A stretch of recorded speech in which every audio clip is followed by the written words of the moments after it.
We'll have maybe before we're going to, as you know, the Middle East and Saudi Arabia. We're going to UAE and Qatar, and that'll be, I guess, Monday night. Some of you are coming with us.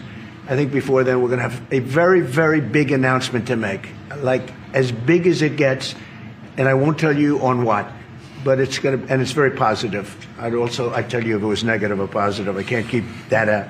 It is really, really positive. And that announcement will be made either Thursday or Friday or Monday before we leave. But it'll be one of the most important announcements that have been made in many years about a certain subject, very important subject. So you'll all be here. Can you tell us a bit more about the deal that you've reached with the Houthis that you mentioned? No, it's not a deal. They've said, please don't bomb us anymore, and we're not going to attack your ships. And where did you hear about that? It doesn't matter where I hear it. The very good source, I could tell you. Very, very good source. Would you say, Marco? I would say pretty good, right, JD?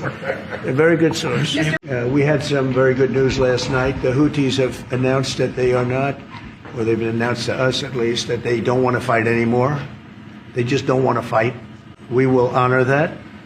We will stop the bombings, and they have capitulated, but more importantly, that we will take their word. They say they will not be blowing up ships anymore, and that's what the purpose of what we were doing. So that's just news. We just found out about that.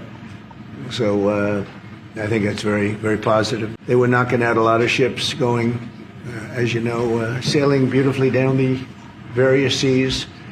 It wasn't just the canal, it was a lot of other places.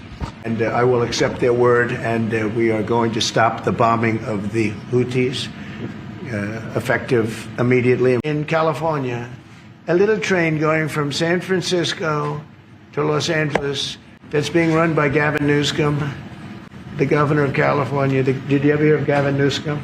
He has got, that train is the worst cost overrun I've ever seen.